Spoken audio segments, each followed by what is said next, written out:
안녕하세요. 결혼한 지 3년 만에 이혼녀가 되어버린 30대 여성입니다. 뭐든지 경험해보면 피가 되고 살이 된다지만 제가 살면서 이런 일까지 겪었어야 하나 싶을 정도로 지금도 어안이 벙벙할 뿐이에요. 그리고 이제 와서 이런 말이 다 무슨 소용인가 싶지만 솔직히 처음부터 친정부모님은 사윗감인 전 남편을 탐탁치 않아 하셨거든요. 하지만 그때는 모든 부모들 눈에는 자기 자식이 최고로 보인다잖아요? 그래서 저희 부모님도 그러시는 거라고 크게 신경 쓰진 않았는데 제가 정말로 어리석었네요. 남편하고 처음 만난 건 제가 카페에서 아르바이트를 하던 때였어요. 사실 저는 원래 그래픽 디자이너라는 직업을 가지고 프리랜서로 활동하고 있었는데 제가 하는 일이 뭐랄까 성수기 비수기가 있다고 해야 할까요? 그래서 일이 많은 달에는 정말 눈코 뜰 새 없이 바쁘고 또 일이 없는 달에는 이렇게 한가해도 되나 싶을 정도로 일이 없기도 해요. 그리고 그렇게 시간이 많이 남을 때면 친한 친구가 하는 카페에 가서 말은 아르바이트라고 하지만 일도 도와주고 대신 커피에 대해서 배우기도 하고 그러며 시간을 보냈죠. 참고로 커피를 배워놓는 건 사람 사는 게 어떻게 달라질지 모르잖아요. 그래서 나름대로 제2의 직업 겸 노후 준비 겸 그렇게 겸사겸사 배워놓는 거라 크게 힘들진 않았네요. 아무튼 남편이 제가 너무 자기 스타일이라며 번호를 물어봤는데 솔직히 나이 31에 그런 소리를 들으니까 상황 자체가 웃기기도 하고 재밌더라고요. 그리고 남편도 나이가 꽤나 있어 보여서 저 나이에 여자한테 번호나 물어보고 다니나 싶은 게 황당하기도 했죠.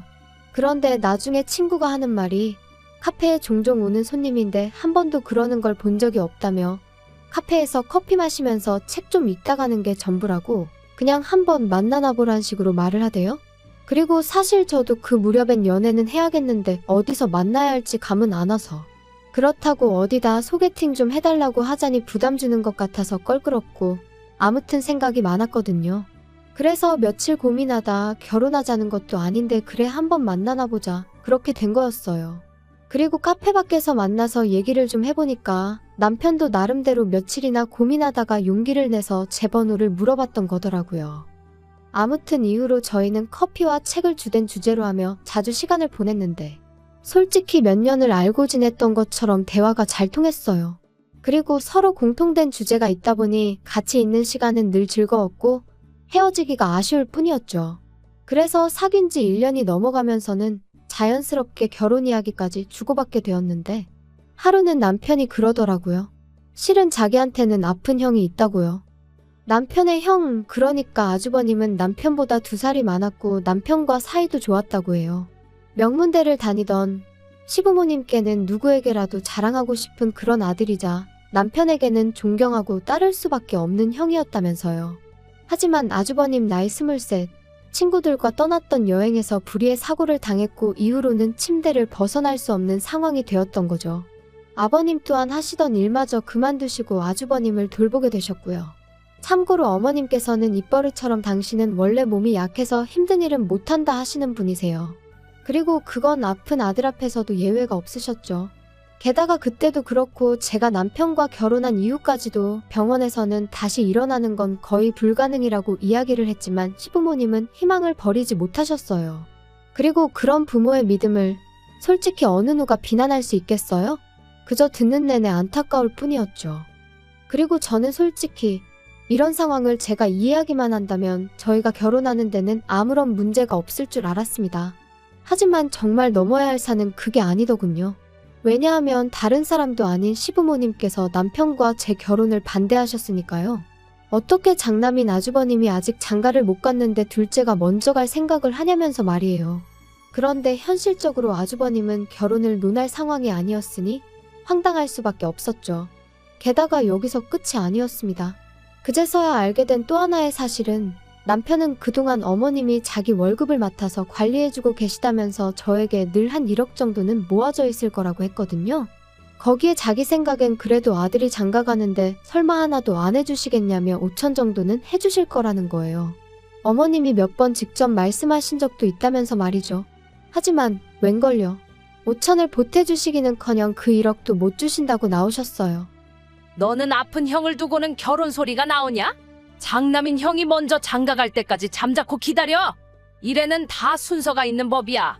너 여자의 환장에서는 그러는 꼴 나는 못 본다. 괘씸해서 1억도 못 줘. 솔직히 처음엔 정말 남편이 몰랐을까?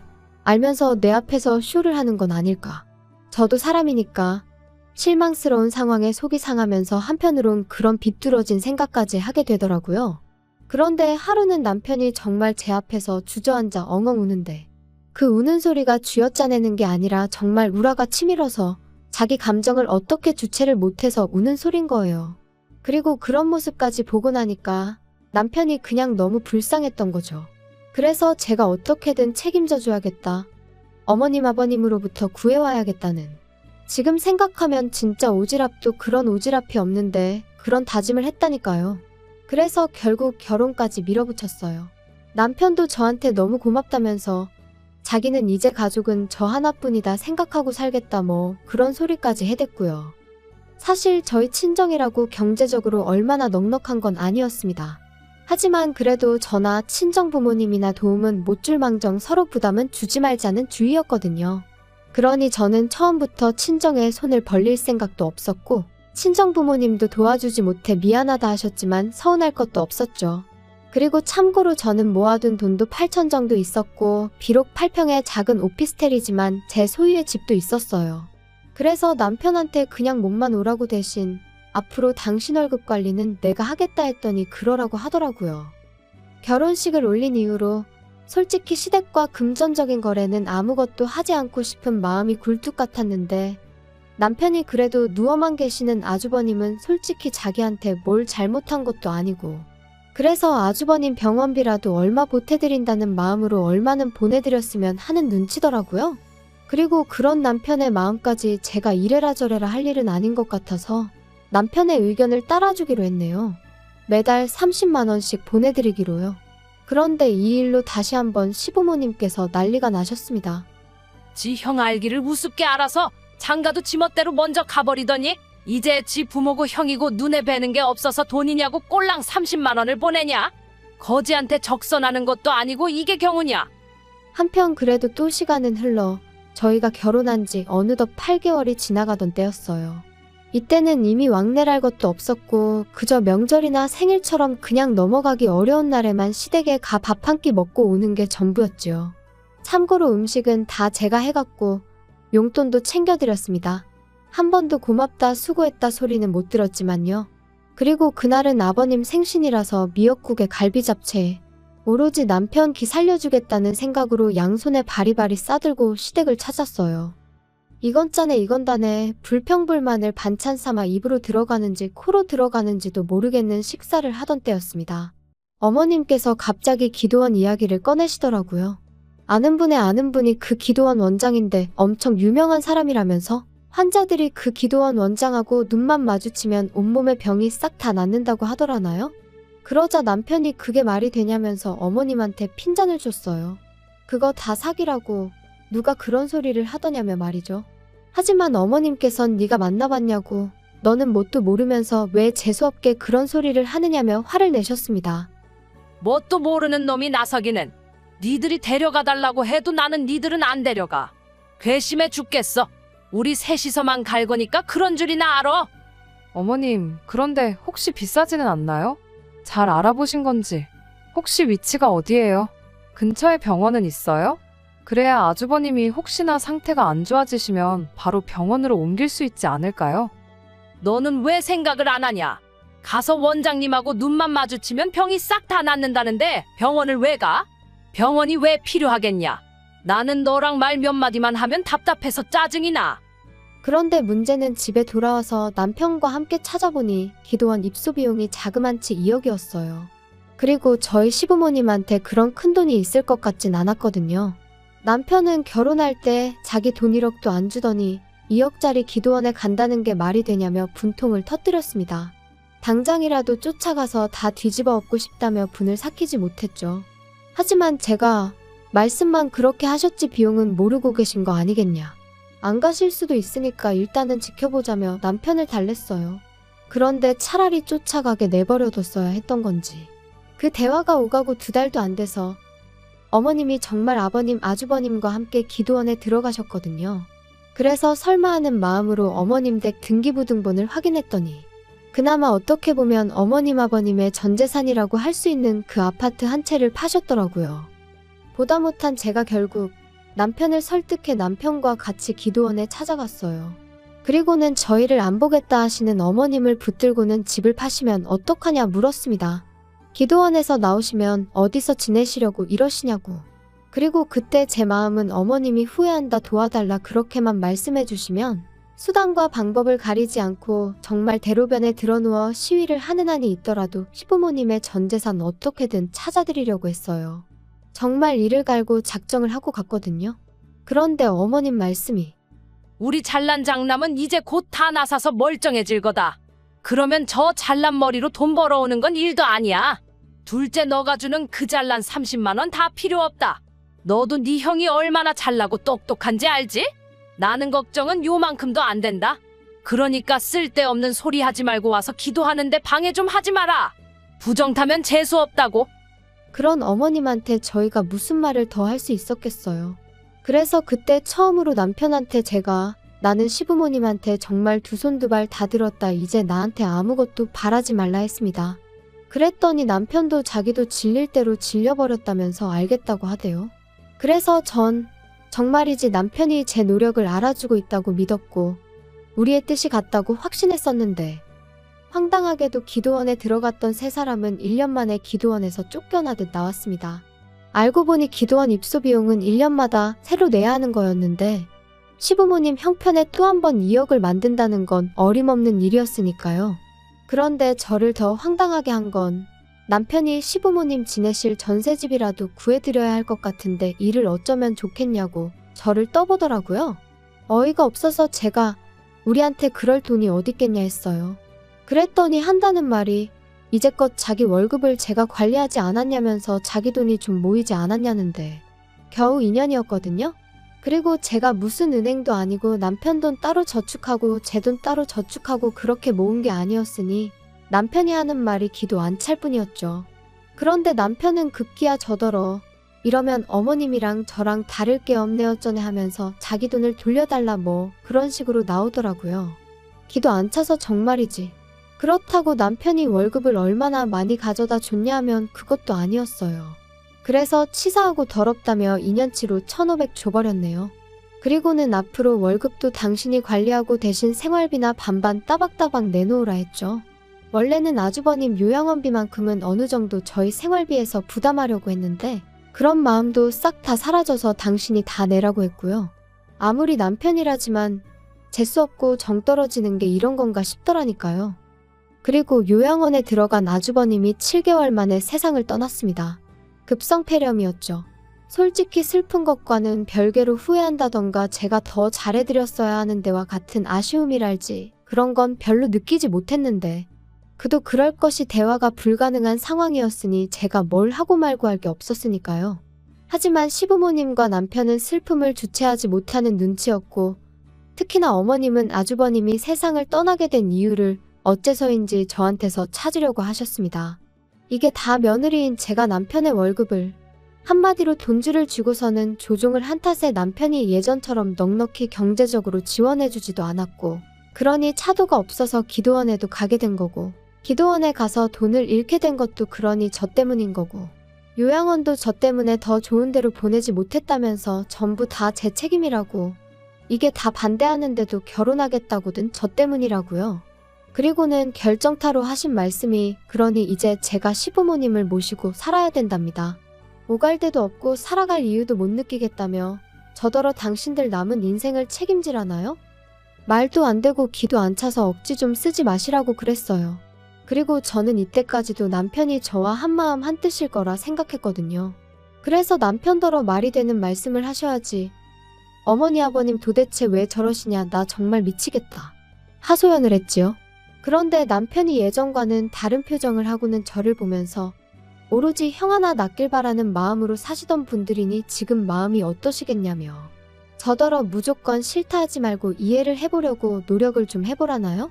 어이도 없고 황당해서 내가 뭘 어떻게 이해하냐 했어요. 아주버님 돌아가신 건 정말 슬프지만 왜 다 나 때문이라고 하냐고. 그렇게 따지고 들면 친구들하고 여행을 가게 허락해주신 시부모님이 애시당초 문제 아니냐? 여행만 못 가게 하셨으면 그렇게 다쳐서 누워 계실 일도 없던 거 아니냐? 저도 너무 답답하니까 억지를 쓰게 되더라고요. 그런데 그때 벼랑간 눈이 번쩍 하더니 한쪽 뺨이 뜨겁게 열이 올랐어요. 네, 남편이 저를 때렸죠. 어이가 없어서 지금 나 친 거냐니까. 제가 말이 너무 심해서 자기도 모르게 손이 나갔다는데 그 길로 제 핸드폰이랑 차키만 챙겨서 먼저 차 끌고 집에 왔습니다. 그리고 대략 2시간쯤 흘렀을까 남편이 왔어요. 잠깐 열어주지 말까 하다가 이웃들한테 패기치는 것도 아닌 것 같아서 여차하면 경찰을 부르겠다는 마음으로 문을 열었죠. 다행히 남편은 현관에서부터 정말 미안하다며 저한테 싹싹 빌긴 했지만 처음이 어렵지 2번, 3번이야 뭐. 그래도 일단은 뭐라고 짓거리는지 드러나보자는 마음으로 남편을 가만히 쳐다봤습니다. 그러자 남편이 자기야, 내가 곰곰이 생각을 해봤거든? 그런데 생각해봐. 이게 자기 일이라면 자긴 어떻게 하겠어? 하나뿐인 처남이 억울하게 다쳐서 10년 가까이 누워만 있다가 세상을 떠났다고. 그리고 장인 장모님이 삶에 대한 의지를 놓으신다면 자기도 힘들지 않겠어? 아마 해주지 못한 것들만 생각나고 미안하지 않겠냐고. 내가 딱 그런 마음이야. 형한테 하나라도 더 해줄 걸, 같이 좀 더 시간을 보낼 걸. 어이가 없어서 남편을 쳐다봤어요. 그런데 남편은 자기가 하는 말이 저한테 씨가 먹힌다고 생각한 건지 아주 자아도취를 해서는 계속해서 헛소리를 이어갔습니다. 자기가 나 좀 도와주라. 우리 부모님 당분간만 여기 와서 같이 지내시게 해줘. 우리는 어차피 출퇴근하고 집에서 잠만 자니까 거실 쓰고 부모님한테 방 쓰시라고 하면 되잖아. 내가 부모님한테 자기 힘들게 하면 안 된다고 신신당부할게. 응? 말이 되는 소리를 해. 지금 둘이 사는 것도 빠듯한데 어떻게 8평짜리 집에서 넷이 살자는 거야? 그리고 시부모님을 당분간 모시자니 당분간이 얼마나를 말하는 건데. 설령 일주일이라도 불편해? 절대 안 돼. 진짜 너무한 거 아니야? 나 자기가 월급 통장 달라고 해서 그거 다 줬었고 자기가 어떻게 관리하는지 한 번도 간섭한 적 없어. 마음 같아선 50만 원씩 드리고 싶었던 것도 30만 원 드린다 했을 때 서운했지만 말 안 했고. 너 진짜 가지가지 한다. 우리 친정부모님은 10만 원씩 드린 거 기억 안 나? 그리고 그나마도 시부모님 전세자금 해드린다고 다 가져갔잖아. 진짜 쓸데없는 소리 한 번만 더 해봐. 나 안 참아. 안 참으면 뭐 어쩔 건데. 됐어. 내가 내일 모시고 올 테니 그냥 그런 줄 알아. 내가 너한테 허락 구하자는 거야? 이 집이 네 거야? 부부가 같이 사는 우리 집이지? 그러니까 네 뜻대로만 하는 건 억지야. 이제 보니 정말 피는 못 속이는구나. 법적으로 내 집이거든? 그러지 말고 그냥 이혼해. 네가 혼자 나가서 시부모님 모시고 살아. 그렇게 모시고 싶어서 뭐 하나라도 더 해드리고 싶어서 지금 사리분별이 안 되나 본데. 나도 지쳤어. 그냥 제발 나가. 이쯤에서 다 그만두자고. 뭐? 지금 이혼이라도 하자는 거야? 그리고 저는 결국 친정아버지와 남동생에게 전화해 집으로 와달라고 했어요. 제가 살면서 아버지나 동생에게 그런 부탁을 한 적은 단 한 번도 없었기에 두 사람 다 바로 거절 않고 오겠다 해주었고요. 그러자 남편도 쫄았는지 저더러 치사하네 어쩌네 해댔고 저는 그렇게 도망가려는 남편을 붙들고 늘어졌습니다. 친정아버지랑 동생 앞에서 이혼한다 소리를 확실히 들어야겠단 마음이었거든요. 그렇게 한 1시간 정도 실랑이를 했나 친정아버지가 먼저 도착하셨어요. 그리고 얼마 지나지 않아 동생도 모습을 보였죠. 두 사람 다 험악한 표정으로 어떻게 된 거냐 자초지종을 묻길래 남편이 나랑 상의도 없이 시부모님을 모셔오려고 한다. 시부모님은 내가 아주버님을 죽였다는 식으로 몰아가신다. 나 때문에 이 집안에 불행이 닥쳤다는 악담을 해대는데 어떻게 같이 사냐. 게다가 나 뺨도 맞았다. 그리고 제가 맞았다는 소리에 말릴 새도 없이 남동생 주먹이 남편 얼굴에 내리꽂혔습니다. 네가 뭔데 내 누나한테 손을 대냐고요. 이후로도 계속 남편을 두들겨 패려는 남동생을 저랑 아버지가 정말 간신히 말렸어요. 그리고 결국 남편과 저는 이혼했습니다. 제가 협의 이혼을 해주지 않으면 그때는 이혼 소송을 할 거고 그러면 어떻게든 위자료까지 받아내겠다고 찾아보니 당신 월급을 내가 가압류할 방법도 있겠더라고. 솔직히 그 과정이 쉽지는 않다고 했지만 변호사에게 들은 내용 중 좀 먹힐 만한 것만 남편에게 며칠이고 쏘아댔거든요. 그랬더니 남편이 지레 겁먹고 협의 이혼 해주더라고요. 혹시나 숙려기간에 어디서 뭘 듣고 와서 마음을 바꿔먹을까 어찌나 불안하던지 정말 시한폭탄이 따로 없다 싶었죠. 그리고 마침내 완전히 남남이 되었을 때 저는 제 오피스텔을 팔고 지금의 집으로 이사를 했어요. 대출을 좀 받았지만 이제는 오피스텔 아니고 아파트예요. 전 남편의 흔적이 남아있을 법한 건 다 버리고 온 덕분에 새 기분 새 출발한 느낌이 물씬 나고요. 남편 소식이야 어디서 들을 때도 마땅치 않아 잘은 모르지만 어머님이 언젠가 한번 하소연 겸 저한테 욕하시려고 연락을 해오신 적이 있거든요. 그때 언뜻 말씀하시길 저 때문에 셋이서 부대끼며 산다고, 저더러 어쩜 끝까지 그렇게 이기적이냐 욕을 하셨는데 처음부터 그렇게 복작복작하게 지내고 싶으셨던 거 아닌가요? 저한테 고마워하실 줄 알았는데. 아무튼 이제 남편이 돈 벌어서 시부모님 잘 모시고 살았으면 좋겠습니다. 시부모님도 이제 평생 아들이 벌어다주는 돈 쓰고 사실 생각에 얼마나 행복하시겠어요. 한번 알콩달콩 잘 살아봐.